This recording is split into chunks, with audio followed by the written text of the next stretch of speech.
back to Divine Mercy Radio Spring Care-a-thon. Pray, hope, and don't worry. We're going to get to Father Richard Daise here in just a little bit. First thing that I want to do is update everybody on some of our numbers. So we have $14,015 left in matching funds.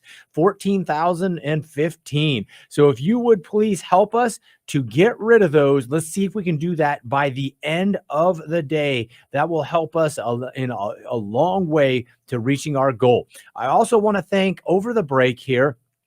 We had Gary Russell from Natoma who pledged $100 and says he's friends with Kristen Lyle. So thank you very much, Gary, for listening. Thank you, Kristen, for being on earlier. That was absolutely wonderful. Leroy and Patricia Lang, thank you so very much. Leroy and Pat, they are wonderful parishioners. Actually took my wife and I through marriage prep, and they pledged $500. So that becomes a $1,000 pledge with the matching funds. And then also just want to remind you guys once more of that number, 785-621-4110. That's that number that you're going to call to either answer a question and get your name put into the drawing, to give us a pledge, or to do both. And I also want to remind you that you can text that number if you have a question that you would like to ask. We've got Father Rich Daise in here. He's going to be talking about farming and trusting in God and all kinds of awesome things like that. And so if you've got a question you'd like to ask, text it to 785-621-4110, and we'll get that question into the studio. We'll get it answered live on air. First thing we'll do then, as we start out, is get you that trivia question. So get those phones ready. Let's dial in. We're going to have question number one. Which of these was a prophet in the Old Testament? Was it A, King David, B, Elijah, C, Adam, or D, Jonathan? Which of these was a prophet in the Old Testament? A, King David, B, Elijah, C, Adam, or D, Jonathan. Call 785-621-4110. I know there are a lot of people out there that probably just went on lunch break or are headed back. So take the time to call in, win that trivia question. We'll get you put into that drawing for a $50 gift certificate to Messenger, Traditional Catholic Books and Gifts here in Hazen. They are also online at traditionalcatholicstore.com. So you can go there and get something with that gift certificate. I would say if you can, go in. Their store is beautiful. It's so homey, and they make the atmosphere absolutely amazing by the way that they welcome you when you come in also. Also, a very quick reminder that I wanted to thank Hickok Steakhouse. They are the ones who provide us with lunch. And lunch was amazing. Today, I went with the cheeseburger. My kids are going to be a little bit jealous because my boys love that cheeseburger. So if you would please support them for supporting us, we would really appreciate it. They do an amazing job. They're underwriters. It's fantastic to have them. Call 785-621-4110, and we will get you and get your pledge. We do have a trivia winner, I see. And so that was awesome. People are listening.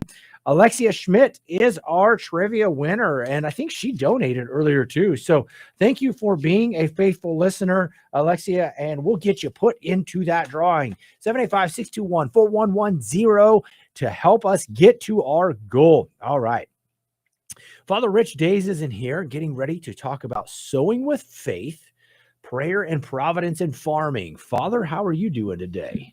I'm doing pretty good. Are you going to tell them what the answer was? Oh, yeah, thank you. I forget that sometimes. It's good that I got people looking over me. The answer there is Elijah. The prophet in the Old Testament is Elijah. Father knew it. I saw him when I was reading it. He's writing it down, and I was like, well, he's got it. All right. So I'm glad there's other people out there that know it too. Let's get to Father Rich Daise. he is a retired lieutenant colonel in the Army, where he served as a careful natural. Whoa, I skipped a line. Where he served as a veterinarian. There we go. I tried to be careful. Yeah. I was like, well, yeah, isn't every veterinarian careful? In his usual sense of humor, Father Rich will say he's the product of very careful natural family planning. There you go. His parents had 4 children and then waited 20 years before he was born. Saving the best for last? I don't know. Well, I think it was definitely very careful family planning. Okay, we'll try one more time. After retiring from the Army, Father Rich went to the seminary and was ordained a priest in 2010. He attributes his vocation as a calling from Father Emil Capon. Father Rich has served as pastor of St. Mary's Church in Ellis, Sacred Heart Church in Colby, St. Joseph Church in Hayes, and is currently the pastor of St. Francis of Assisi Parish in St. Francis. He's also the rural life moderator and vicar of priest for the Diocese of Salina. And I think you have a couple other duties. Well, I'm no too, longer you? the vicar for priests. Okay. I got fired from that one. Oh, man. But they're still keeping you on. So, it must be doing something right. All right, Father, this one's near and dear to my own heart. Grew up on a farm right north of Hayes here. So I think it's going to be a wonderful conversation, especially with you. And do you want to give some people first, maybe a background on why maybe we're talking about this? Well, we are a rural diocese. Let's face it, that's one of the main things that the Diocese of Salina offers. We have several family farms, and we also have a lot of agricultural businesses in our diocese. So that's the main thing that we do in Northwest Kansas is we have our agriculture. For that matter, it's the main thing we do for the whole darn state. Well, of course, we have the aircraft industry as well, but primarily agriculture is what Kansas is known for. Yeah, and you kind of have a personal tie to agriculture, don't you? Well, I did grow up on a farm. My granddad homesteaded there in 1886, and the family still has the farm.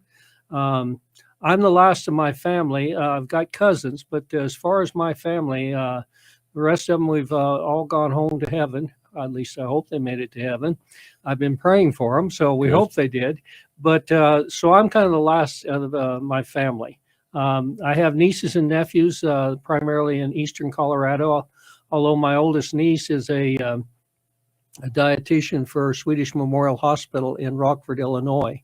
And I have another niece, Deborah, who teaches English as a second language at the University of North Carolina in Concord, North Carolina. So we're not all sticking close to home. They've kind of spread out a little bit too. So.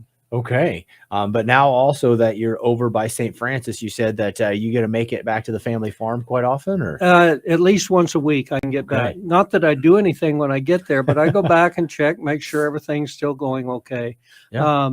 We had a cow and calf operation, and about half of our land is still in native buffalo grass. And so we lease that out every summer. And then the farm ground, there's another family that does the farming for it. So basically, I just try and stay out of their way and not be a pest. So. All right.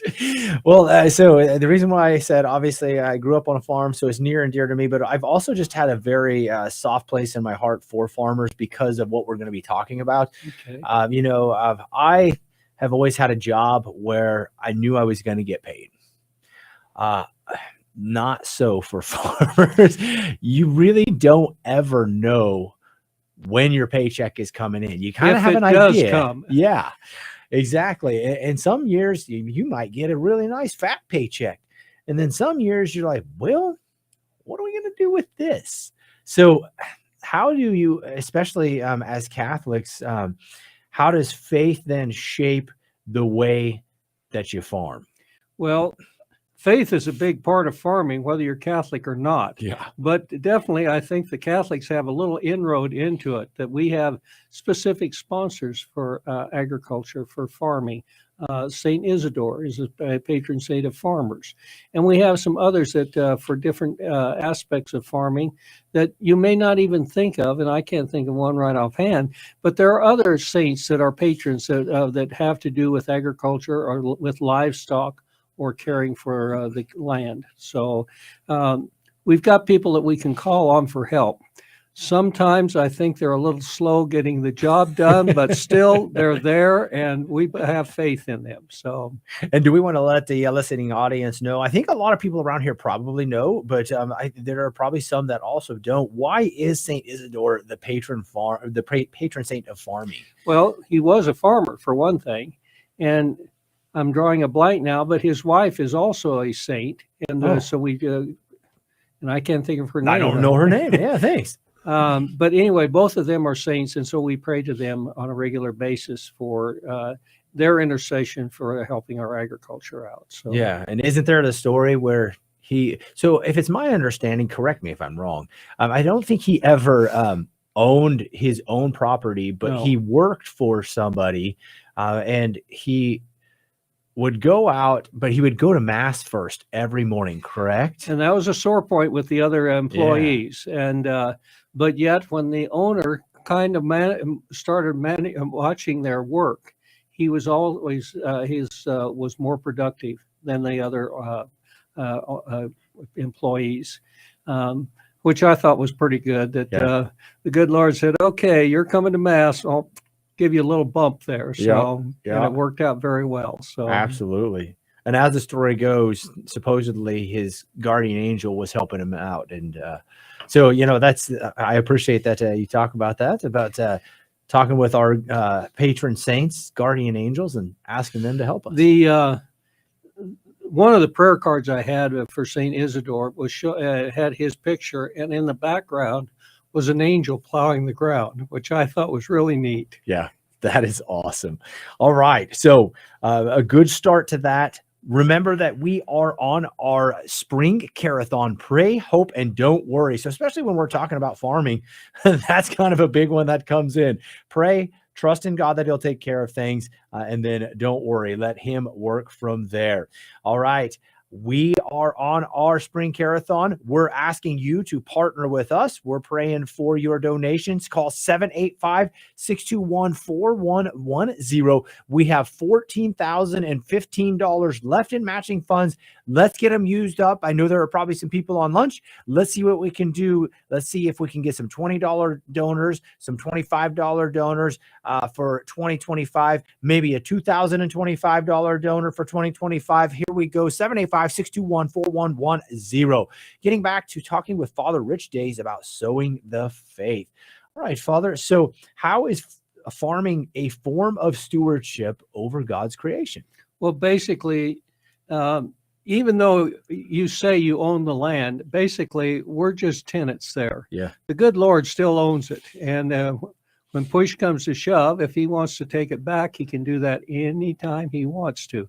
And so basically, though, we are taking care of the land. That's how we earn our living. But we have a good faith that the good Lord watches over us. But still, it's his land and his crops, and we're just doing the best we can. And yes, my family did all three of those. We prayed, we hoped, and unfortunately, we did worry quite a bit. Not that it did much good, but it's human nature. You just can't help it. And so basically, this is a good title that you have on your Care-a-thon. Pray, hope, and don't worry. So absolutely. As you're talking, I'm thinking of clear back to the garden. And so, especially with farmers, there's this call to do what God asked men to do in the first place. Right. And that was to cultivate and care for the garden. Right. So farmers are, going all the way back to the beginning of creation and doing what was supposed to be done. Now, granted, back then, before sin, the thorns and the brambles and the dry land wouldn't have been there. It would have been a whole lot easier, but still there was work to be done. Definitely. So no, the good Lord, that was what Adam was supposed to do, is take care of the garden. And then he gave him a wife. And I don't think that's where the trouble started, but the two of them together kind of strayed a little bit from what the original plan was. Yeah. So, going back to farming as stewardship, maybe we ought to discuss a little bit what is stewardship even? I mean, everybody knows when you mention it, everybody's like, oh yeah, time, talent, treasure, blah, blah, blah, blah, blah, you know. But can we give it a like more meat to it so that people can actually have something to grab onto? Well, I'm not sure I'm the one that'll add the meat, but I'll kind of add it a little more to the definition. Okay. Basically, we are caring for the land, and we're also caring for the crops that are produced on that land, and it's an important job because essentially we're feeding the world, because not everybody else produces their own food, but farmers produce for themselves as well as what their excess is, which, since they're in that business, they hope there is an excess, whether they're in the livestock production or whether they're in crop production. And then there's also the fact that the farmers also care for the wildlife. And that's something most people don't realize.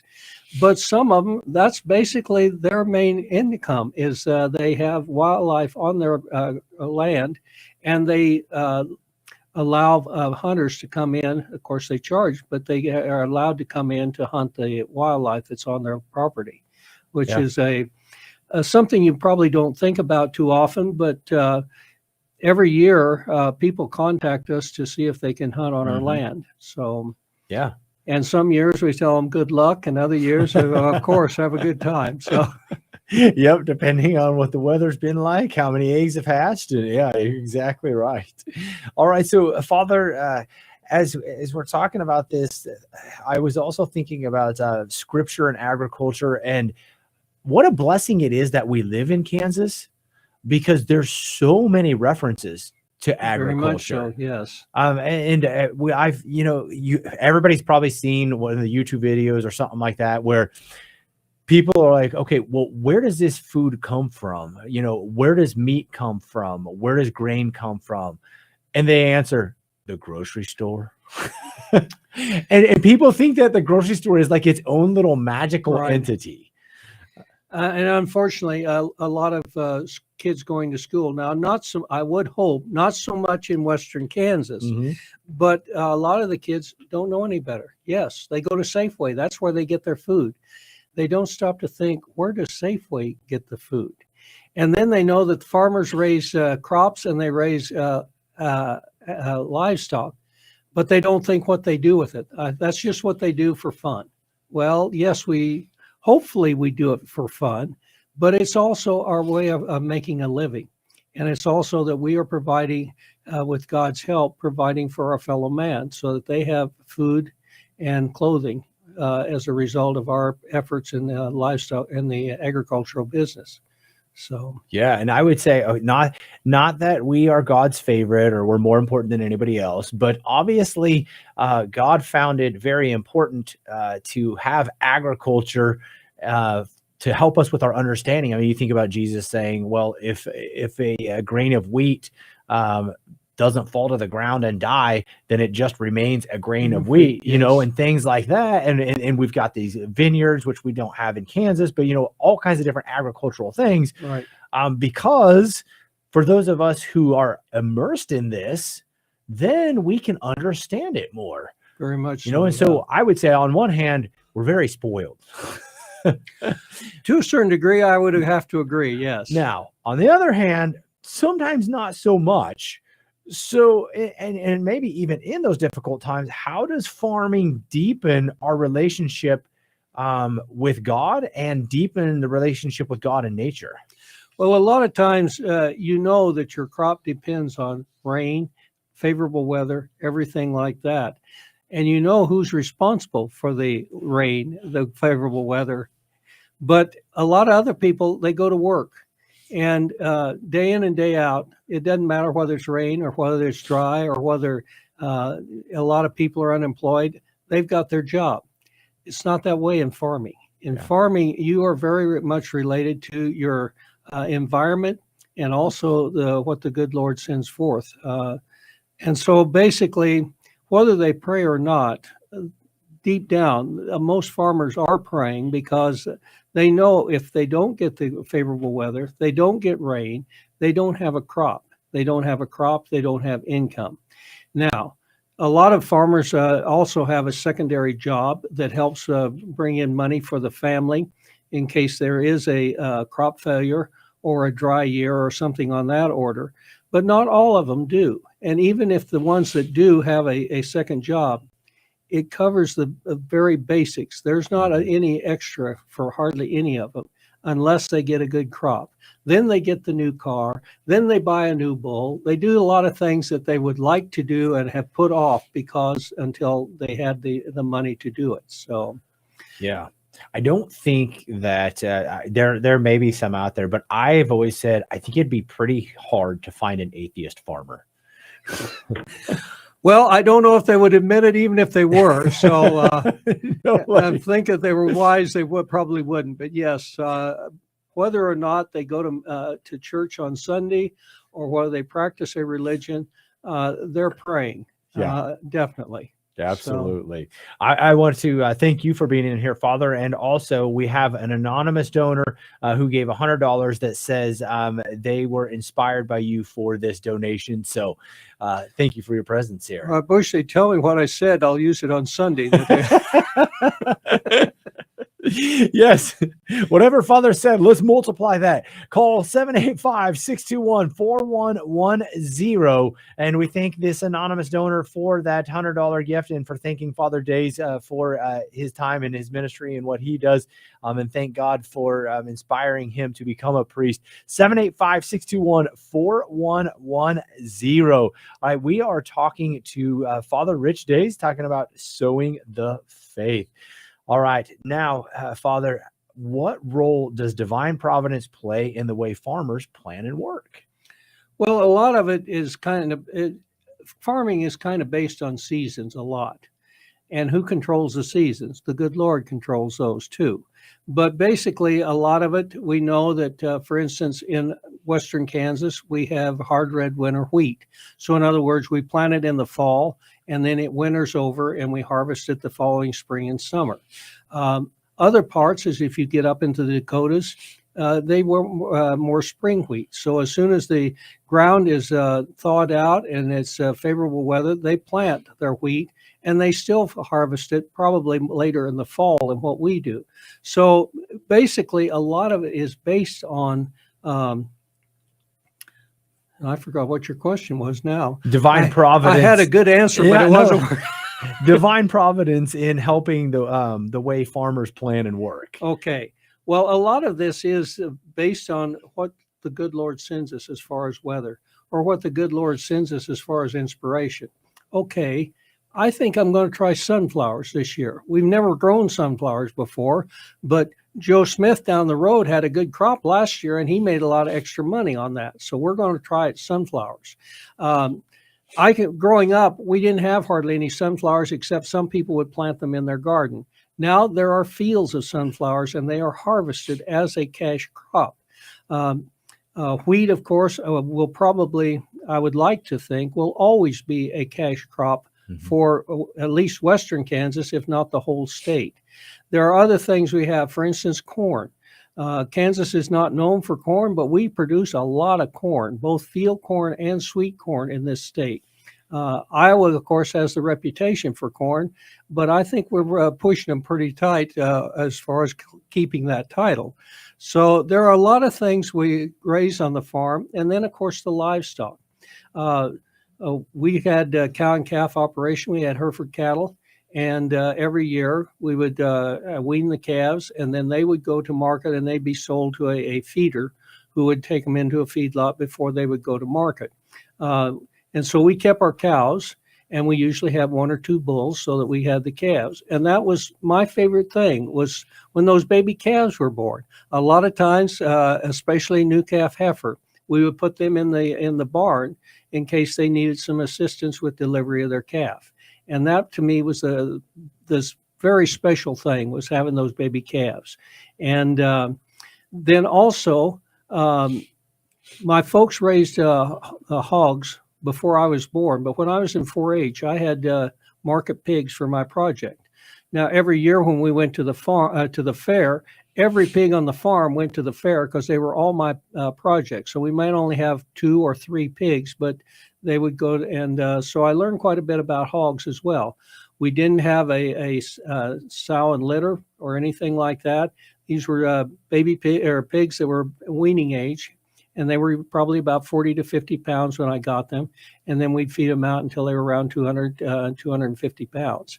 And like I said, every pig on the place went to the fair every year. And so hogs and cattle were the main things that I grew up with. Now, it's not just beef cattle, but there's also dairy cattle and that's a very special enterprise because those cows have to be milked twice a day, usually, sometimes 3 times a day. So basically, you would have your milking machines that you would have set up, Yeah. and then you'd also have to have your tanks and everything to handle the milk after you've produced it. So although we usually had a dairy cow, a Holstein or something on that order, and unfortunately, my 2 palms were what the milking machine was for those cows. But we had those primarily, one to use for our milk for ourselves, but also the milk was very good if we had a cow that didn't produce, or she wouldn't claim her calf. That way we could supplement his nourishment that way. And the other thing was, after we'd separate the cream out, which Mom would take to town to sell at the creamery, that skim milk went to my 4-H pigs. So they got an extra benefit that the neighbors' kids didn't have. Oh, boy. So it worked out very well. And it seemed like everything was used, everything had a purpose, and everything was used for that purpose. So Okay, I was looking this up while you were talking, and at least this is what Google says. Kansas is ranked 28th in the U.S. for total milk production. It was also 17th in the number of dairy cows and 14th in milk production per cow. So we actually we're doing produce pretty good. quite a bit of dairy out there for people also. Yeah. The other thing that most you think of dairy cows, you might primarily think of Holsteins, and that's primarily the main breed of dairy cattle that we have in Kansas. But there are some, especially down in southeast Kansas, that have some Jerseys, they have some Guernseys. And I think I did a summer internship down in Independence, Kansas. And if I remember right, one producer down there had Ayrshires, which remembering the cartoon script that was in the Farm Journal of Ada the Ayrshire, that I was kind of interested in seeing those cattle as well. So, oh, wow. Yeah, that is. Thank you so very much for all of that background, because that kind of helps us to understand, what's going on in Kansas, what Right. has gone on in our state, but also, just your help in really thinking about it. And everybody knows this, but also just kind of putting it to the forefront of our minds that divine providence plays a huge role, because we could say, oh, I really like oranges, I think I'm going to plant an orange orchard. Probably wouldn't try that in Kansas. A lot of people have one orange tree, and so if they get a few oranges, they're very successful. But as far as making a living on it, I don't think it'll work too well. Correct. And so, yeah, one is that's another thing with farmers is paying attention to, and I think just being closer to God's creation by being out there, because you have to know also what the soil does. Definitely. One of the big things around here is crop rotation, because you can actually wear out the ground Yes. and suck all the nutrients out of it if you just constantly plant the same, and also just the way that farming has matured over the years, and we farm differently now than we did back in 1930. Right. Which helps the land also in itself. And so that kind of goes back full circle to being good stewards. We're constantly learning more how to farm better, Right. how to care for the ground. And also we've had production research. Kansas State University has come up with a new seed for different crops. And some of this is more suited to the dry environment we have in western Kansas, more so than perhaps southeast Kansas, where they get more moisture. So a lot of the things that they can grow in southeast Kansas, would be a waste of time planting it in western Kansas. But by their research and by their development of new seed crops, and also to improve different crops, but also to introduce new ones into our area. I can't think of anything right offhand, but there are some things that growing out there now, primarily sorghums, that when I was growing up, it would have been unheard of. Well, some of them weren't even developed yet when I was growing up. Okay. So, can you tell people a little bit what is sorghum? okay, sorghums are, for instance, you've probably heard of Milo, and if you go to the fair, they have heads of Milo, and it's a beautiful head. It's got red seed on it. And Milo is used primarily as a feed grain for livestock. There are other uses for Milo. In fact, you can grind it and use the flour in bread, although wheat works much better, but you can use it for that. So Milo is a sorghum, but there are other sorghums, and primarily what we use them for is a lot of them produce a very good stalk and a lot of nutrient leaves on it. And they usually have a small head. So you can feed those to your livestock. They get a little bit of grain. They don't get so much that they may founder or may get sick from too much grain overload, but it helps their production quite a bit. And that's primarily what the feed grains are used for. Things like Milo, they harvest it kind of like they do the wheat and use just the grain for different things. Or they can have it in the whole stalk and the head. And as the cattle have been brought on gradually so they don't founder on too much grain, they can eat that grain and the stalk and the leaves and have a very, very balanced dinner, actually. And I think they also use Milo for some sorts of fuel, don't they? Yes, they do. Okay. Now, there's a fuel plant out in western Kansas out near Goodland that and I don't know exactly, I know they use corn, but I think they probably use some Milo too out there. Wow. Fantastic. Well, let me break in really quickly. We had an anonymous donor who gave $100 and they're listening on 101.7. So that would be the Lindsborg and Salina area. And that was 101.7. So thank you so very much to that anonymous donor who now got to use another $100 from our matching funds, making that a $200 donation. We really appreciate it. Keep calling in 785-621-4110. We're going to now get to our second trivia question. That's the same number to call, 785-621-4110. Here's your question. Which Old Testament prophet was the successor to Elijah? Was it Elisha, Moses? Well, I don't know why you would put this. Elijah or Joshua? Elijah did not succeed himself. So I guess we're down to, I'm going to have to yell at Michael. Michael!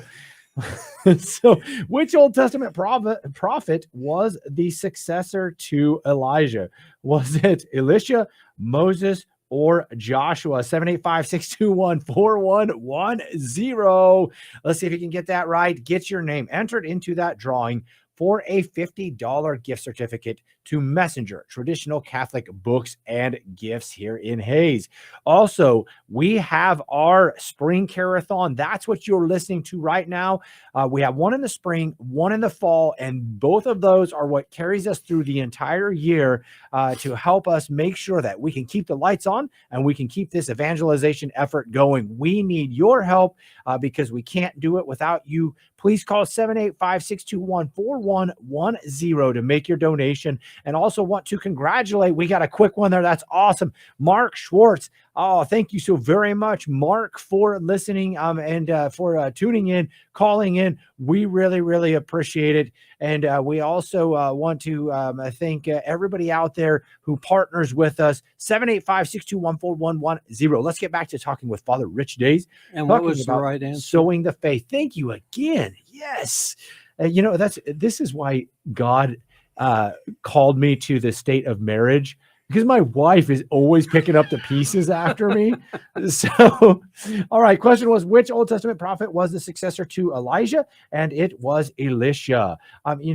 Father, is that correct, or is it Elisha? I've always wondered that. Is it correctly pronounced Elisha, or is it Elisha, like Elijah? I've always pronounced it Alicia, but Okay. I don't know that either. doesn't mean that I'm correct. So that's what we're gonna go with. All right. But thank you for picking up the pieces for me. If my wife was here, she'd have done it. All right, 785-621-4110. Talking to Father Rich Daise about sowing the faith. All right, we've had a great conversation here, but also we want to talk about the reality that things aren't always easy. Well, they're not, and that's why your title of it, Pray, Hope, and Don't Worry, especially the first two, Pray and Hope, because there are times when things aren't going well. You're having a dry year, or in the spring it comes up, it's a beautiful crop, and then all of a sudden you get a hailstorm. Well, we need the rain, but unfortunately that hard rain doesn't do us much good, and it definitely didn't do the crop much good. So even though we say don't worry, we do. The only way we can avoid worrying is by praying and by hoping. Now, we all know we can trust God that He will do what is best, but that still doesn't stop us from worrying. That's a very human trait that practically all of us have. Some people are better at referring that off to prayer and hope, but most of us, I think, do all three, whether we want to or not. And so basically, there are situations where you need not only your prayer and your hope, but you worry whether you want to or not. Yeah. And there is the, I would call it concern rather than worry.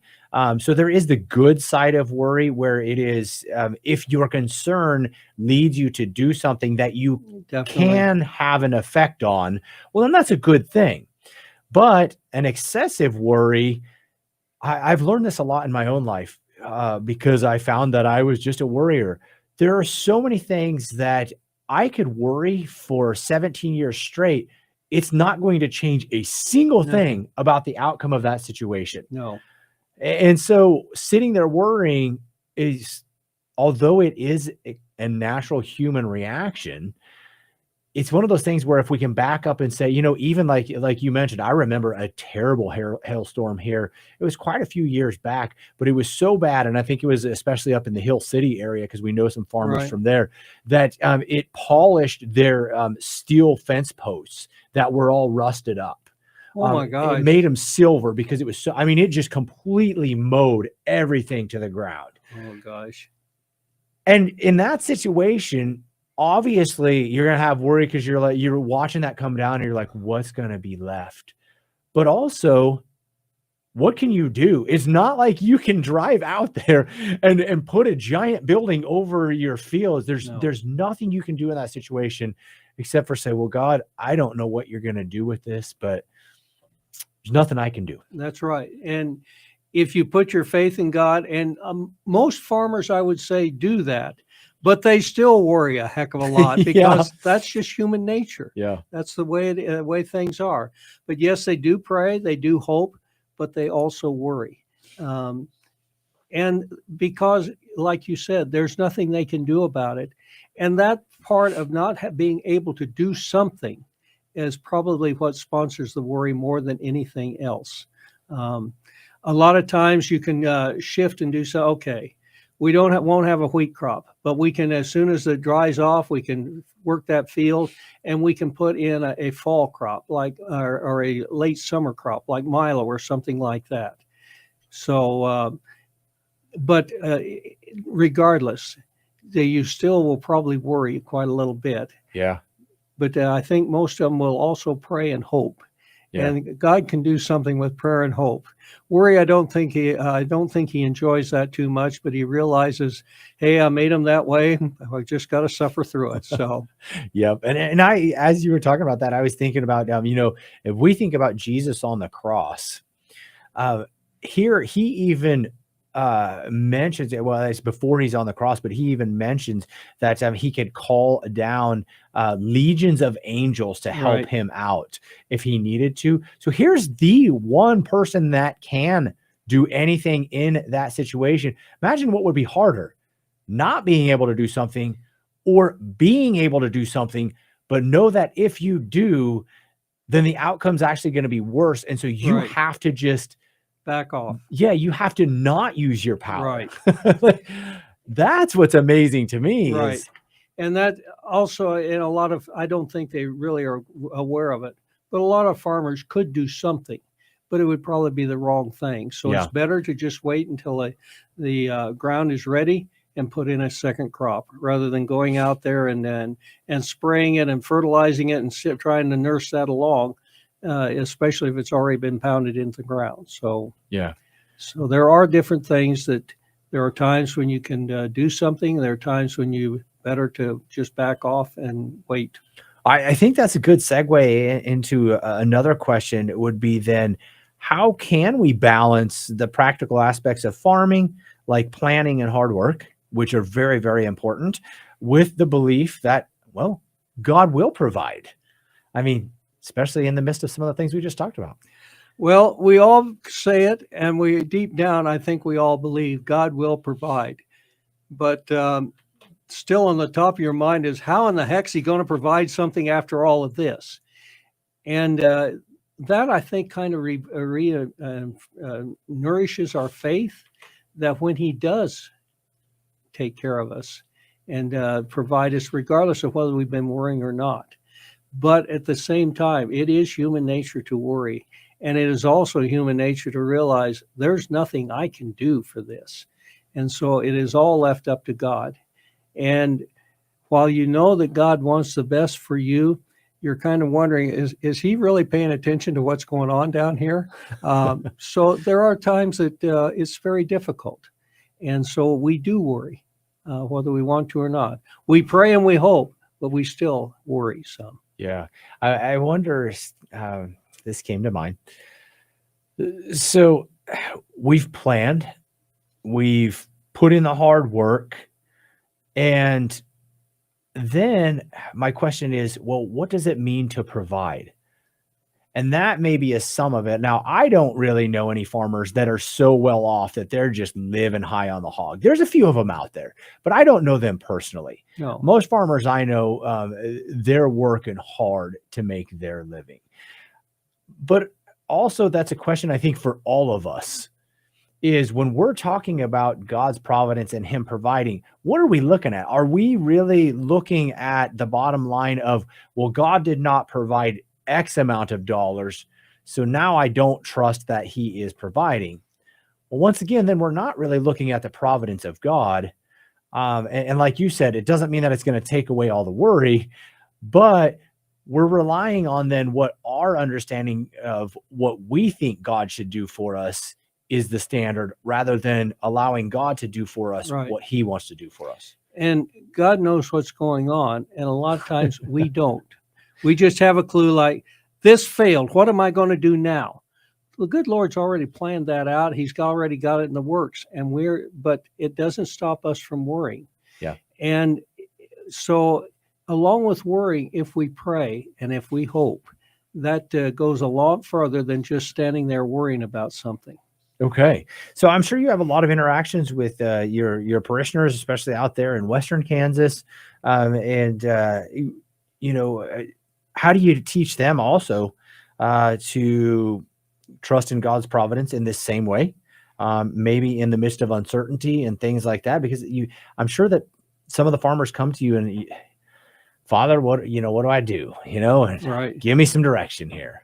Well, basically, it's kind of reassure them.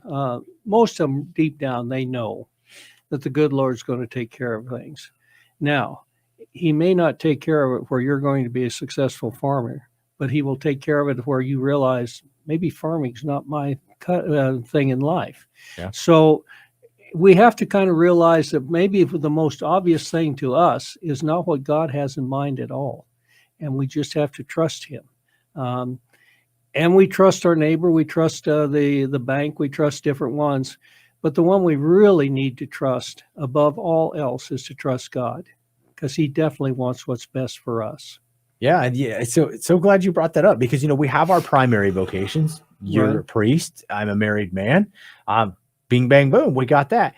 The secondary vocations that come up though, what are you going to do within that vocation, Right. you know? And so like what you're talking about, that too, sometimes we don't hand enough of that over to God. And you're right. Well, maybe God was like, well, yeah, I can give you what you need in this, but this is not really where you're going to prosper. Right.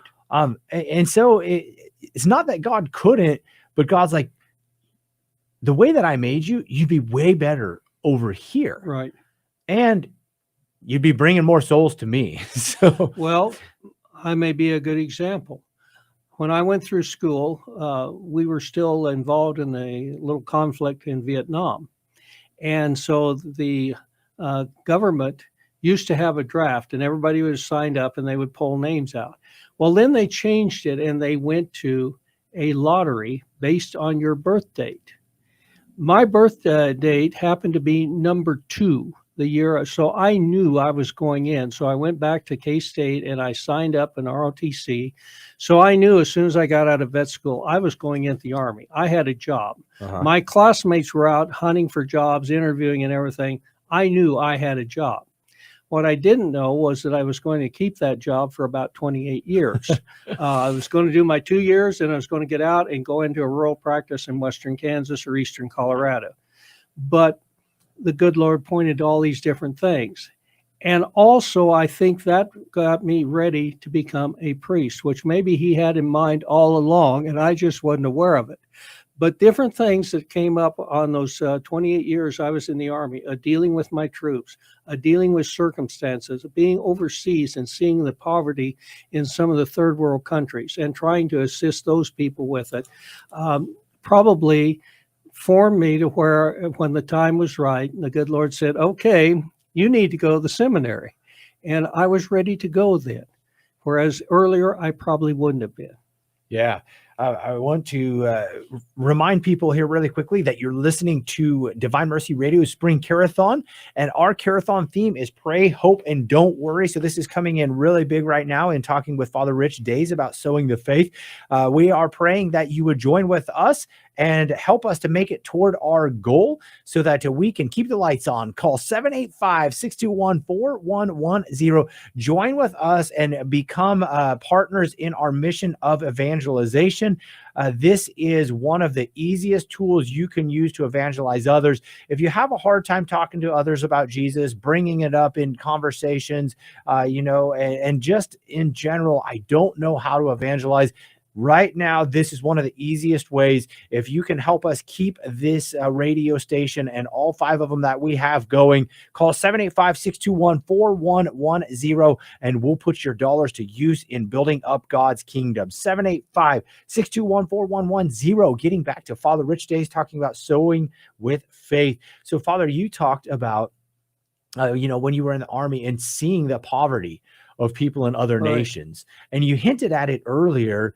And so when we're talking especially about farming, there's a big charitable piece then that is involved in farming. Could you talk to that situation a little bit? Well, basically, and some of the things that we did in as part of a care that we provided, a lot of this was to build allies.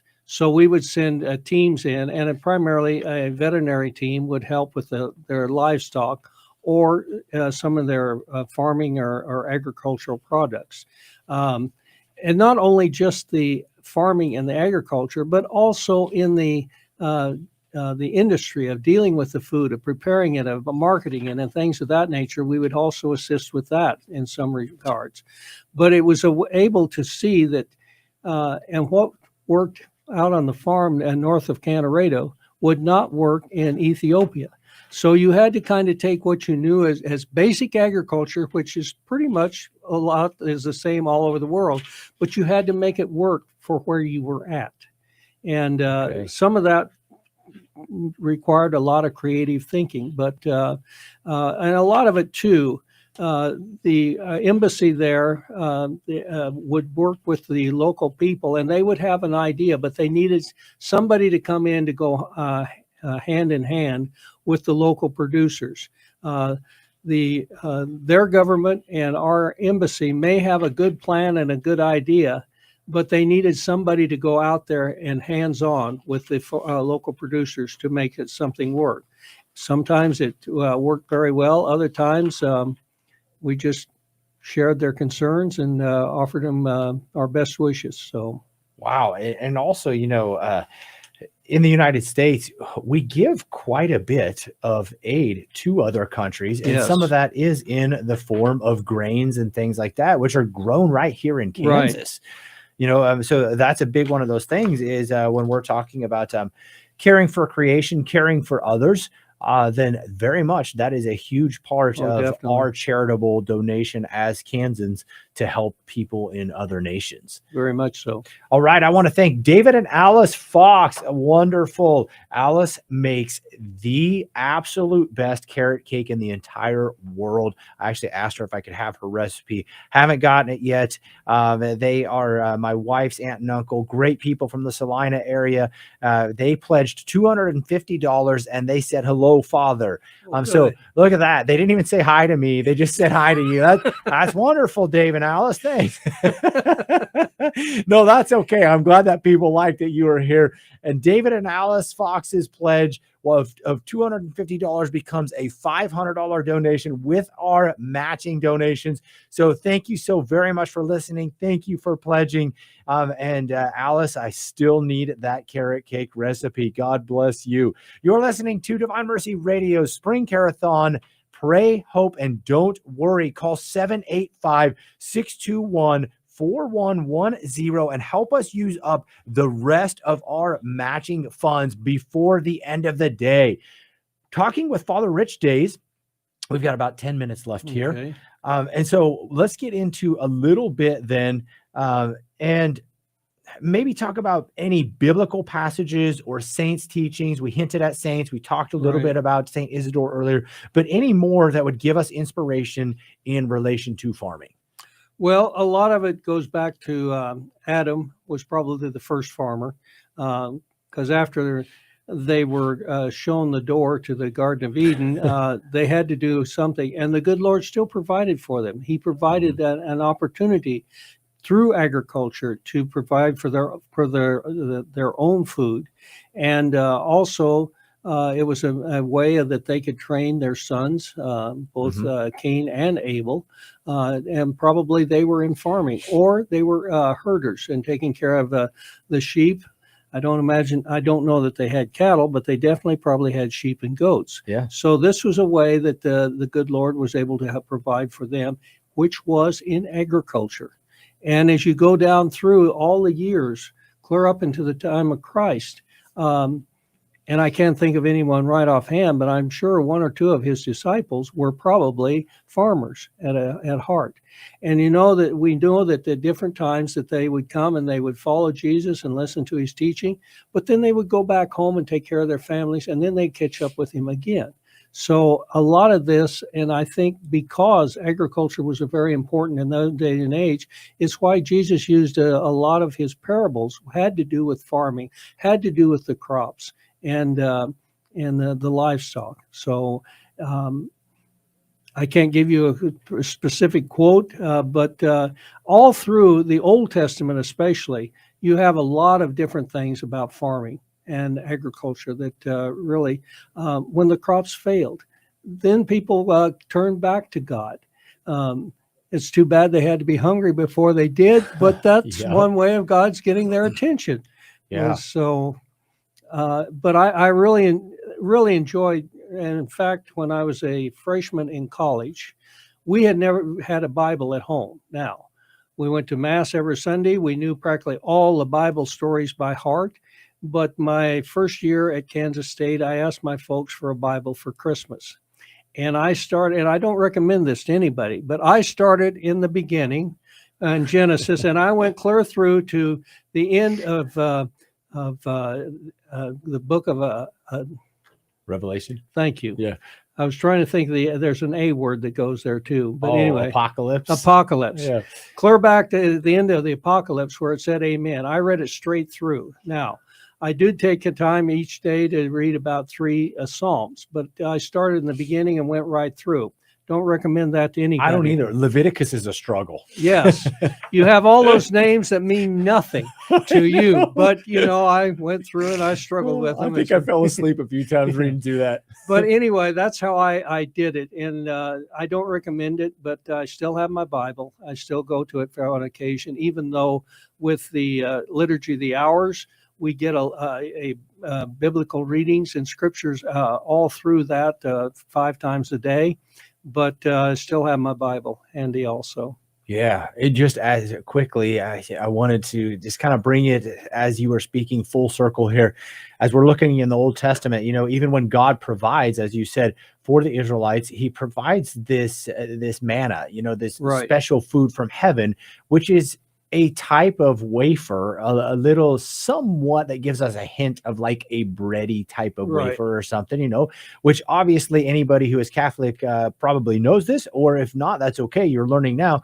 The manna is a type for leading us to the Eucharist, which is made out of wheat. And in fact, it has to be made out of wheat, and it can't have a bunch of additives or it's not legitimate. That's right. And, we have all kinds of things that lead us up there. In fact, the Jewish people had the showbread, which was a special bread. It was an offering to God that was in the temple, and only the priest could eat of it, And so we've got all these things that are bread, wheat, that lead us up to the most important thing that we can receive, which is Jesus. And it starts off as bread before it becomes Christ. So, just the importance of agriculture and wheat itself, which our state produces a lot of. So, Father, thank you so very much. Before we leave, do you have anything left that you want to add? And then will you give us your priestly blessing? I just want to remind folks that our Rural Life Day is coming up in a couple of weeks. It's on May 15th. It's the Feast of St. Isidore, who's the patron saint of farming. We're still kind of working on it. Ordinarily, what we have is we have hopefully the bishop will be able to make it this year. He hasn't always been able to. We have a mass before lunch. We have a lunch, and then we have a tour of some agricultural enterprise or process that's in the area. This year, we're going to be in far western Kansas, and I've got some ideas, but St. Francis is a heck of a long way for most of the people in our diocese to go. So I may try and get it a little closer to Hayes or somewhere at least closer to I-70, so they would have an easier way getting out there. But mark that on your calendar, and the radio station has promised they will advertise when I get it firmed up a little bit. But it's coming up on May 15th, and it's very important, especially for our diocese, the agricultural day. So fantastic. And would you bless us, please? Certainly. Heavenly Father, we ask for your blessing on this radio station, on all the listeners, and on the state of Kansas with our agriculture. May you bless us with favorable weather for our crops. And in the name of the Father, the Son, and the Holy Spirit, amen. Amen. Thank you so very much, Father. Have an amazing day. I'll do my darndest. Thank you. Thanks. You have been listening to Divine Mercy Radio's Spring Care-a-thon. Pray, hope, and don't worry. We've got another very special interview coming up here in just a little bit. We're going to be speaking with Josiah Luttrell and Elizabeth Russell, and they're going to be talking about the road home, finding truth in Catholicism. We will also talk with Ethan Lang at the 2 o'clock hour, and then at 3 o'clock, it will be Grace Eck and Ask